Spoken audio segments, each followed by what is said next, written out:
નમસ્કાર. આજના આ ખાસ એક્સપ્લેનરમાં આપ સૌનું સ્વાગત છે.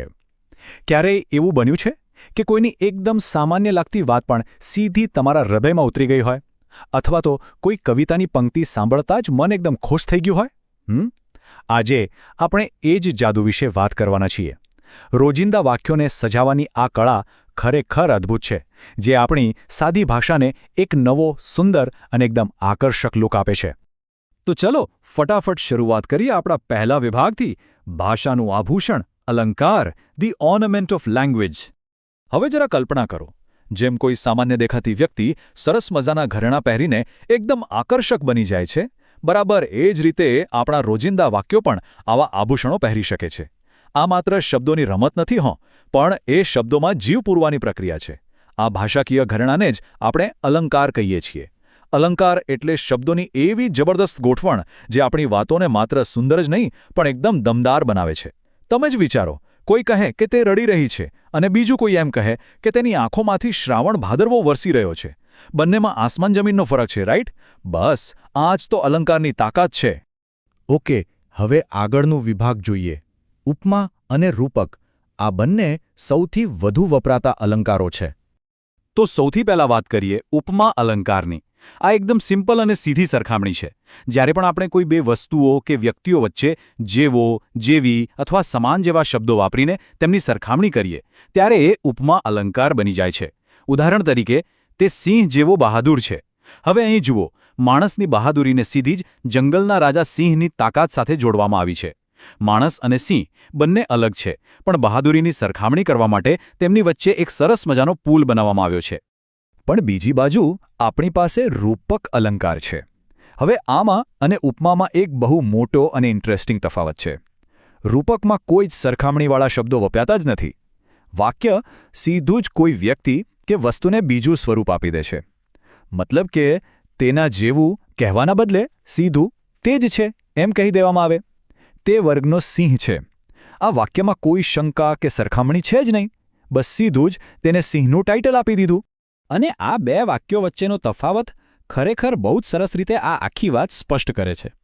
પહેલું વાક્ય કહે છે, તે સિંહ જેવો બહાદુર છે, જે ફક્ત એક સરખામણી છે. પણ બીજું વાક્ય સીધું જ જાહેર કરી દે છે કે તે વર્ગનો સિંહ છે. જુઓ, વચ્ચેના પેલા સરખામણીવાળા બધા જ શબ્દો ગાયબ થઈ ગયા. આ સીધા રૂપાંતરથી વાક્યનો પાવર કેટલો બધો વધી જાય છે. જાણે કે આપણા મનમાં સીધું એક ચિત્ર જ ઊભું થઈ જાય છે. અત્યાર સુધી આપણે અર્થ પર આધારિત આભૂષણો જોયા. હવે આપણો નવો વિભાગ છે અનુપ્રાસનો જાદુ, ધ મેજિક ઓફ અનુપ્રાસ. ચંચળ, ચકલી, ચહકી, સાંભળવાની કેવી મજા આવી નહીં? હવે આમાં ખરેખર જે રસપ્રદ બાબત છે તે એ છે કે અહીં આપણે માત્ર અર્થ નથી જોઈ રહ્યા, પણ અવાજની મજા માણી રહ્યા છીએ. ધ્યાનથી સાંભળો. ચ અક્ષર વારંવાર રિપીટ થઈ રહ્યો છે, જે બોલવામાં એકદમ લયબદ્ધ ગુંજારો ઊભો કરે છે. બસ આ જ રિપીટેશન વાક્યને આટલું આકર્ષક બનાવે છે. આને જ આપણે અનુપ્રાસ અલંકાર કહીએ છીએ. જ્યારે વાક્યમાં એક સરખા અક્ષર અથવા અવાજનો વારંવાર ઉપયોગ થાય છે, ત્યારે તે ભાષામાં એક જોરદાર કાવ્યાત્મક અસર ઊભી કરે છે. આ એક એવું ઘરેણું છે જેને આપણે ખરેખર સાંભળી શકીએ છીએ. કવિતાઓ, ગીતો, બાળગીતો અને જાહેરાતોમાં આનો બહુ જ ઉપયોગ થાય છે. પેલું ફેમસ વાક્ય તો સાંભળ્યું જ હશે ને, કાકાએ કાકીને કાચના કબાટમાંથી કાચી કેરી કાઢી આપી. આ અનુપ્રાસનો જ કમાલ છે. ચાલો હવે આપણે એક નાનકડી ગેમ રમીએ. આપણો આગળનો વિભાગ છે ચાલો અલંકાર ઓળખીએ. અત્યાર સુધી જે શીખ્યા તેને થોડું ટેસ્ટ કરી લઈએ. આપણી સામે પહેલો સવાલ છે, મિત્ર સિંહ જેવો બહાદુર છે. વાક્યને જરા ધ્યાનથી જુઓ. અહીં જેવો શબ્દ પર ખાસ ભાર મુકાયો છે. વિચારો, જ્યારે જેવો શબ્દ આવે ત્યારે આ કયો અલંકાર હોઈ શકે? શું આ સરખામણી છે કે સીધું રૂપાંતરણ? એકદમ સાચું, આ છે ઉપમા અલંકાર.